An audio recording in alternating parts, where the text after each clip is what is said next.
ถ้าว่ามี FC เพิ่นอยากซื้อโทรศัพท์ให้ก็เอาอยู่บ่น้องเอาเนาะเอาเราต้องฮักเพิ่นเลยได้เพิ่นว่าคันซื้อนี่มันไว้เลยได้ แบบเพิ่นมั่นเลยนี่กล้าบ่น้องกาก ล้าเนาะโอ้พี่น้องเอ้ยไอ้ลีนี่บ่ไอ้ลีโอ้แสดงว่ากล้าเนาะส่วนว่าเพิ่นอยากซื้อรถจักรให้นี่เด้รถจักรมือ2ก็เอาได้บ่น้อง เป็นค่าสินสอดเลยเพิ่นว่านะเอาได้สิเอาบ่ โอ้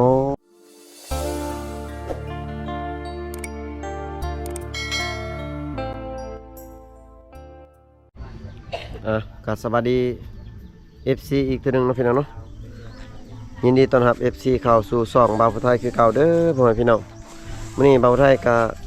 พา FC มาหาน้องสาวแจ็คพี่น้องเว้ยเนาะที่ FC เพิ่นถามหาไลน์พี่น้องเว้ยหลังจากทีมงานได้เอาคลิปน้องสาวแจ็คลงไปพี่น้องแล้วก็มี FC เพิ่นสนใจแล้วก็ให้ทางทีมงานนี่มาถ่ายแล้วก็มาหาน้องสาวแจ็คอีกพี่น้องมื้อนี้บ่าวไทยมาฮอดเพื่อนของน้องสาวแจ็คเลยพี่น้องเว้ยเนาะเดินทางมากับทีมงานเราคือเก่าแล้วพี่น้องเว้ย 2-3 คนมื้อนี้บ่าวไก่เพิ่นบ่ได้มาพี่น้องเว้ยเพราะว่าบ่าวไก่เพิ่นติดธุระพี่น้องมากับบ่าวโกยแล้วก็บ่าวแทนมาพาลุยนี่บ่าวแทนมาพาลุยหั่นพาเลาะสวัสดีบ่าวแทนมา สบายดีบ่าวช่องของบ่าวผู้ไทยเนาะ ใส่ผู้สาวนี่คือ มื้อนี้มาหาน้องน้องอยู่เทิง โอ้เดือนบ่าวโกยขึ้นแล้ บ่าว วโกยขึ้นไปลุยก่อนแล้ว โอ้ย มื้อนี้บ่าวโกยสิเฮ็ดให้น้องให้อีก มาสิขึ้นไปหาบ่าวโกยอีกพี่น้องเว้ยโอ้บ่าวโกยมันขึ้นไปแล้วพี่น้องเดี๋ยวบ่าวไทยสิขึ้นไปหาน้องสาว ปิดประตู น้องสาวแจ็คแล้วก็น้องสาวสวยเน้องพี่น้องนี่เพื่อนคนกันน้อยๆพี่น้อง นี่นอนดิ เดี๋ยวจะเอาไปไหนเรื่อง เพื่อนคนกันน้อยๆเนาะพี่น้องเพื่อนกดคอนกะไม่นี่ก็สิจะหาอืม จ้า ตังละเดินบนตัง โอ้ย เดี๋ยวบ่าวไทยสิทำกับน้องๆเนาะจังเนาะยัง เอาไว้ปีหน้าอีกบ่ปีนี้บ่ได้มันยังน้อย คันสิไปก้นแล้วชวนบ่าวโกยไปก้นน้ำเด้อ ขอยินดีไปแล้วก่อนนะไปได้เบิดก่อนนะถ้ามีผู้สาวอยู่นำนะ แน่ จะหน่อยกับ FC ว่าโอ้ยไปทางใดก็จีบสาวไปทางนั้นไปเรื่อยอยู่บ่แม่นน้องบ่ได้จีบเฮาก็เว้าม่วนเว้า บ่หยอกเนาะ เพื่อมีสีสันในการเฮ็ดคลิปเนาะถ้าบ่เว้าหยอกก็บ่ได้หัวบ่าวสัญญาว่าถ้าบ่ได้ผัวก็บ่ได้ลูกอันนี้คือคำคมบ่าวสัญญาแต่บ่ได้เห็นเพิ่นดนแล้วบ่ได้ไปนำกัน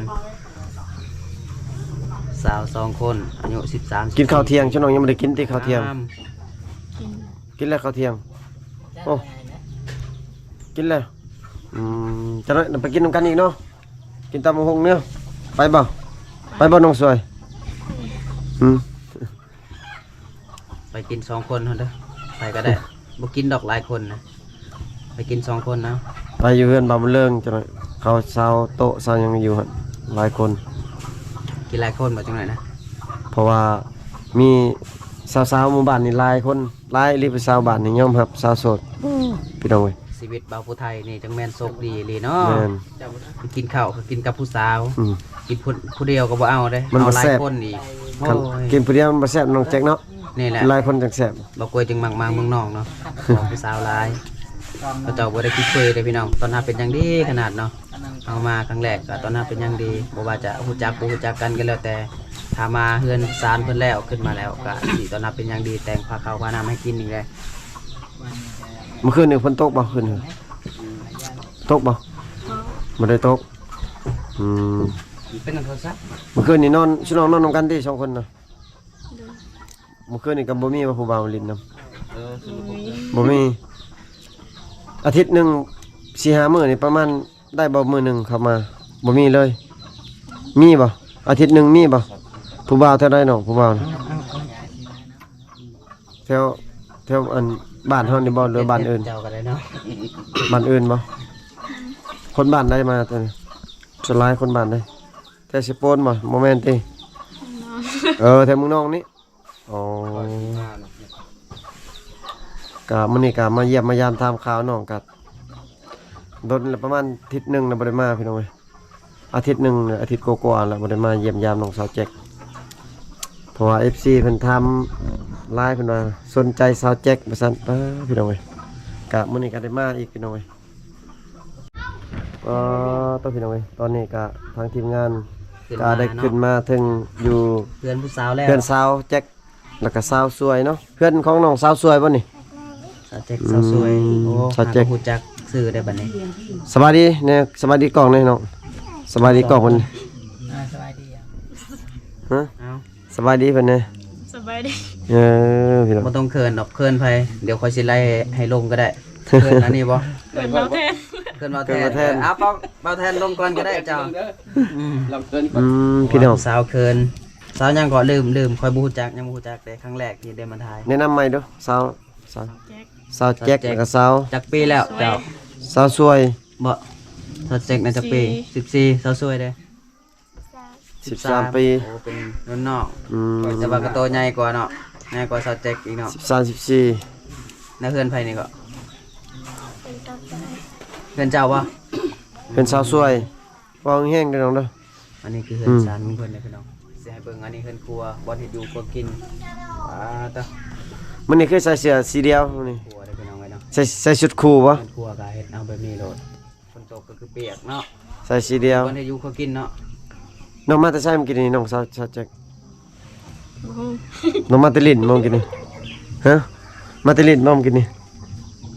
เออ จักเทื่อแล้วก็กองนี่คือว่าสิอายๆนะ 3-4เทื่อแล้วเนาะ3-4เทื่อแล้วมาถ่ายเนาะ คือว่าสิยังอายๆแน่แบบ เป็น ธรรมดาเลยนะเฮ็ดธรรมดาปกติโลด เป็นอาย บ่ต้องอายดอกอายคนใดก็คือลง กินข้าวแล้วบ่ชนน เลย กินข้าวแล้วบ่ บ่ อืม ได้ยังกิน ได้อาหารบ่กินนะกินยังกินยังเนาะอาหารอะบังกินหน่อไม้บ่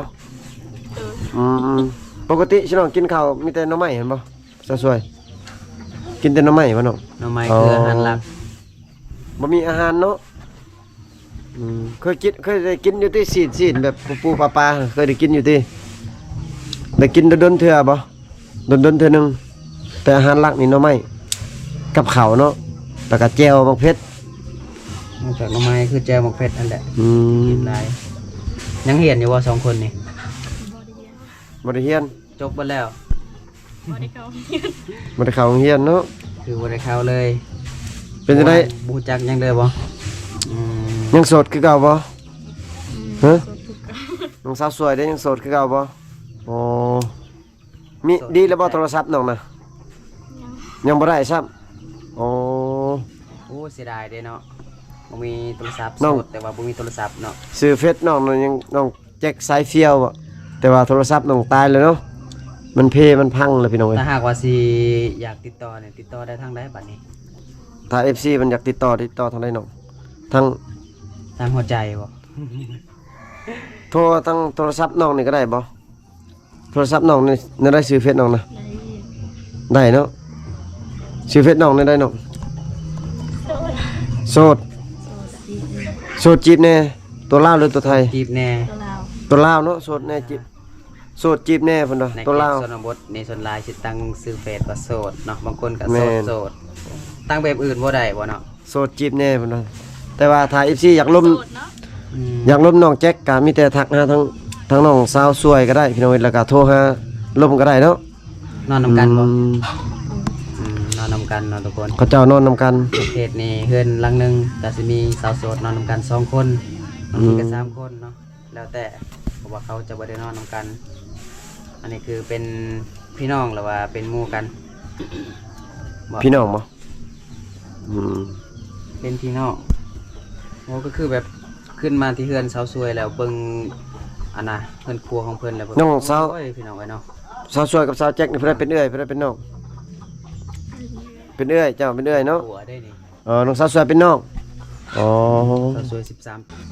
แต่ละมื้อมีเต้ผู้บ่าวเพิ่นมาเลินนำมีอยู่บ่ บ่มี บ่มีแล้วสมเจ้าปิดใจไว้แล้วก็ปิดประตูอีก ปิดประตูห้อง บ่มีแล้ว ก็ เนาะ บ่มีเอ้ยเปิดอยู่ที่ประตูฮะเปิดอยู่แต่บ่มีผู้มาเลิน เปิดแต่ประตู อ๋อ บ่เปิดใจ คือเก่าต้องเปิดประตูแน่เปิดใจนั่นแหละ โอ้พี่น้องเอ้ย ว่ากันสิได้เข้ามาบัดนี้ เพิ่นว่าบ่มีผู้บ่าวมาเลินถ้าแบบเวลาผู้บ่าวขึ้นมาเลินก็เข้าเจ้าก็เข้าลินอยู่ในห้องเลยบ่อ๋อแสดงว่าเข้าได้เนาะอยู่ห้องเนาะ ได้ ผู้สาวบ้านนี้มีแต่คนงามๆเนาะงามยังบ่พอแถมยังโสดอีก ยังทั้งงามทั้งโสด จักโสดแท้หรือบ่อันนี้ก็บ่ฮู้คือกันเนาะแต่ว่าได้ถามแล้วเขาว่าโสดจักเปอร์เซ็นต์ทั้งสองคน ร้อย 100 พุ่นละ100เลย200%นั่นน้องเนาะ 200 อืม หักคนละ50เด้อแบ่งให้ใครก็ได้ แบ่งให้ค่อยก็ได้ เบาเล่าเบาไทยก็เอามาเด้ลมได้บ่น้อง ได้ ได้บ่เนาะ แล้วแบบอายุ14-15 ปีนี่แบบคิดที่แบบจะมีผู้บ่าวอยู่บ่ฮะคิดว่าจะมีผู้บ่าวหรือว่าจังใดหรือว่าแบบยังบ่อยากมีฮะ อยากมีหรือบ่อยากมีผู้บ่าว อยากมี อยากมีแล้วจังเปิดใจให้เนาะ ถ้า เอาบ่อยากมีบ่เปิดใจให้แล้วน่ะ ถ้ามีคนจีบแล้วแบบเจ้าก็ถึกใจเขาก็ถึกใจเจ้าวันนี้นะกะเอาเลยบ่ พร้อมแต่งเนาะน้องเนาะ อายุยังน้อยบ่สำคัญเลยพี่น้องในเขตชนบทเนาะแต่แบบถึกใจกันก็คือเอากัน แสดงว่าน้อง เลย พร้อ เนาะ มแต่งอยู่โสดพร้อมแต่งพร้อมครบเนาะอืม ใครที่มักสาวซ้ำน้อยก็ฟ้าวมาจีบมาจองเด้อถ้าบ่จีบยันเบาผู้ไทยจีบก่อนได้ ค่าดอกนี่แพงบ่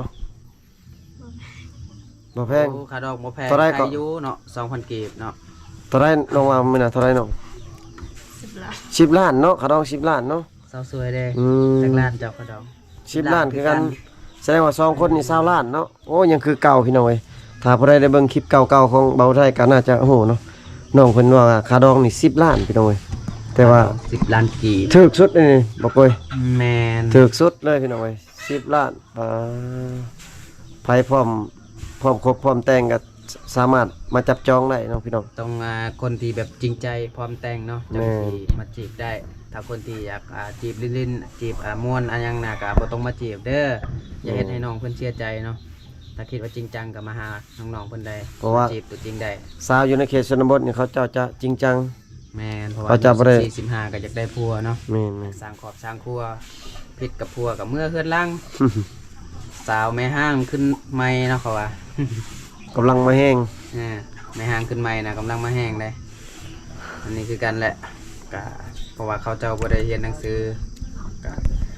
นอกจากเอาครัวก็คือจักเศษหยังเนาะในเขตชนบททายุหลายกว่านั้น17-18 ปีขึ้นไปจนหลายเขาว่าคนเฒ่าเนาะเขาสิบ่ค่อยมาล่มแล้วบ่ค่อยมาลิ้นแล้ว45นี่ก็คือกำลังมาแห้งแล้วทุกคนเลยเนาะในเขตชนบทเด้อ มื้อนี้พี่น้องอยู่เฮือนเบิดมื้อติมื้อนี้บ่ได้ออกสวนบ่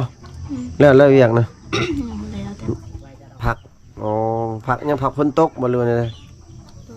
อืมผักฝนตกพี่น้องก็เฮ็ดสวนมันบ่น้องเฮ็ดลายอยู่บ่ใกล้แล้วบ่สิกลน่ะใกล้สิกลแล้วบ่มันน่ะ แอคชั่น โอ้ยิ้มหวานอันนี้เนาะน้องสาวแจ็คนะโทรศัพท์น้องยังบ่ได้ดีน้องเนาะอื มันเป็นยังไงแบบมัน ยังเปิดบ่ขึ้นบ่ เปิดบ่ได้ เพราะว่าน้องว่าลิ้นแล้วมันดับเลยบ่อ๋อ นั่นแหละโทรศัพท์รายใจบุญ โทรศัพท์ ผู้บ่าวจักเทื่อบ่หรือว่าจังใดหรือว่าโทรศัพท์ก็ตายซ้ำ อยู่ในโทรศัพท์น่ะมีอยู่ที่หูผู้บ่าวนี่หั่นบ่มีบ่แม่นเขาแชทข้างเขาอยู่นั่นลายเติบบ่จัก ไปเด้อ น้องสวยอยากได้หยังน้องอยากได้แฟนเอออยากได้แฟน ได้ยังก็เว้าดังๆดู อยากได้แฟนเนาะอยากได้ แฟน อยากได้ผู้บ่าวเพิ่นน่ะโอ้ โอ้ เอาบ่าวลาวหรือบ่าวไทยมักเอ้ามักบ่าวลาวหรือบ่าวไทยน้อง ข้อยจนบ่ได้ยินแล้วว่า น้องมัก อยากได้อันยังแฟนด้าใช่ดอก บ่าวลาวหรือบ่าวไทยหรือว่าบ่าวประเทศใดก็ได้บ่ฮะประเทศใดก็ได้ คนลาวคนไทยก็ได้เบิดบ่น้อง เอาเบิดนะ อ๋อน้องสาวสวยเพิ่นอยากได้แฟนเพิ่นว่าแต่สำหรับน้องนี่อยากได้ รถจักร รถจักรพี่น้อง ความฝันมัน อยากได้แฟนน่ะอยากไว้เพื่อเฮ็ดหยังน้องอยากได้แฟนน่ะ เอาไว้กอดยามหนาวบ่ ไว้กอดบ่น้องฮะหรือว่าอยากได้เอามาอันเสียหญ้าให้ช่วย ความคิดคนเฮาก็มันแตกต่างกันพี่น้องอายุ13-14 ปีบางคนอยากได้แฟนก็มีเนาะ อยากได้แฟนนี่แสดงว่าเพิ่นจะได้ครอบครัวแล้ว แม่อยากสร้างครอบครัว อืม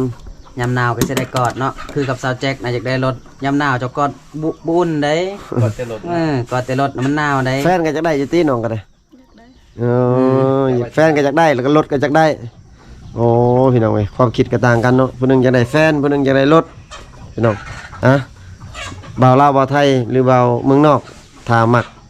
ก็จีบได้พี่น้องเว้ยทักหาทางทีมงานเฮาหรือว่าแชทหาส่วนตัวของน้องสาวสวยก็ได้ สแจ็คมีโทรศัพท์ สาวแจ็คโทรศัพท์เพิ่นตายแล้วเนาะเนาะพี่น้องเอ้ยโทรศัพท์น้องเพิ่นก็ตายแล้วพี่น้องถ้า FC ท่านใดที่อยากติดต่อหาน้องก็สามารถซื้อโทรศัพท์ใหม่หรือว่าแปลงโทรศัพท์ให้น้องก็ได้ ถ้า น้องๆเนาะ เอาโทรศัพท์นะไปแปลงนะประมาณเท่าใดฮู้อยู่บ่ โอ้ ฮะ โอ้ บ่ฮู้ ได้ประมาณ จัก 2,000 แสนนี่ได้บ่แปลงได้บ่ ประมาณ 2,000เนี่ยได้อยู่คือสิบได้อยู่ประมาณนั้นเป็นแพงในแปลงโทรศัพท์ในบักโอ้ย แม่นแพ แพ ง งเลยประมาณ 2,000นี่น่ะ โอ้ต้องไปแปลงโทรศัพท์ตัวเก่าก็ได้ แต่ว่าบ่มีเงินที่จะแปลงก็เลยบ่ได้ใช้โทรศัพท์ซุมื้อนี้เนาะบ่มี ถ้าว่ามี FC เพิ่นอยากซื้อโทรศัพท์ให้นี่ก็เอาอยู่บ่น้อง เอา เอาเนาะ เอาล่ะต้องฮักเพิ่นเลยได้เพิ่น เพิ่นว่าคันซื้อนี่ ประมาณไว้เลยได้ แบบเพิ่นมั่นเลยนี่กล้าบ่น้อง จ้าก ล้าเนาะโอ้พี่น้องเอ้ย แท้ ไอลีนี่บ่ไอลีโอ้แสดงว่ากล้าเนาะชุดว่าเพิ่นจะซื้อรถจักรให้นี่เด้รถจักรมือสองก็เอาได้บ่น้อง เป็นค่าสินสอดเลยเพิ่นว่านะเอา เอาได้ สิเอาบ่ โอ้ โอ้ย พี่น้อง เนาะเนาะ เพิ่นว่าเอาได้ค่าดองก็ถึก10ล้านหนึงพี่น้อง รถ เอ้ย จักรคันหนึงก็คือจบเลยแหละค่าดอกนะ แม่นรถจักรซื้อรถจักรให้ก็คือหมั่นไว้เลยพี่น้องเอ้ยน้องว่าซื้อโทรศัพท์ให้ก็คือได้น้องแจ็คไปเลยน้องๆแม่นบ่สิให้เพิ่นมาอยู่น้ำน้องบ่เลย ในเขตชนบทนี่ดีแต่เนาะ โอ้พี่น้องเอ้ย กล้าบ่ไปอยู่ประเทศไทยนะ เพิ่นแต่งเอาเมื่อเพิ่นก็ไปอยู่น้ำเพิ่นก็ได้บ่ ได้ โอ้ บ่แท้บ่ แทน อืม โอ้ยเนาะเขาเจ้ากะได้ น้องสาวสวยก็ไปอยู่บ่คันมี FC เพิ่นแต่งไปเมื่อไปพุ่นน่ะไปอยู่บ่โอ้ โอเคตอนแรกนะก็มีแต่เมื่อน้ำคอยรถ2 คน โอ้ย เมื่อ บ่ เพิ่น โกย คอยก็ได้เนาะ บ่โกยนี่ยอดใส่แล้วบ่โกย ก็หยอกซื่อๆ ยอดใส่ FC ล่ะพี่น้องเอ้ยน้องก็เปิดใจแล้วก็แบบเปิดใจให้ทักให้คุยได้พี่น้องเอ้ยแล้วก็สิ่งสำคัญก็คือน้องสาวแจ็คนี่เนาะถ้าซื้อโทรศัพท์มาให้ซื้อรถมาให้ถือว่ามั่นไว้ก็ได้เพิ่นว่ามามั่นมานั่นให้ก็ได้เนาะเป็นของมั่นเลยพี่น้องเอ้ยอ๋อแสดงว่าร้อยลิ้นน้องสาวแจ็คพี่น้องเอ้ยเปิดใจร้อยแฮงเลยอ๋อพี่น้องเอ้ยคลิปนี้ก็ทำมาหลายแล้วพี่น้องเอ้ยน้องก็ยังเปิดใจให้ FC หรือว่าหนุ่มโสดคุยได้เนาะพี่น้องก็คือ FC ได้ยินอยู่ในคลิปเวลาพี่น้องน้องสาวเพิ่นว่าเปิดใจแล้วก็ถ้าผู้ใดมักแล้วก็เอามาหมั่นซื้อของขวัญมาให้แล้วก็หมั่นน้องไว้เลยก็ได้พี่น้องเอ้ยเนาะค่าสินสอดก็ถึกๆพี่น้องเอ้ยคนละ10ล้านเนาะประมาณ10,000กว่านี่แหละพี่น้องก็สามารถทักจีบได้เนาะพี่น้องคลิปนี้ก็สิขออนุญาตปิดคลิปไว้เพียงเท่านี้ก่อนพี่น้องเอ้ยขอบอกขอบใจ FC ที่เข้ามาติดตามคลิปแต่ต้นจนจบนะพี่น้องเนาะอยู่ดีมีแฮงเฮงๆรวยๆเบิดสุขสุขคนพี่น้องบ๊ายบาย FC นะ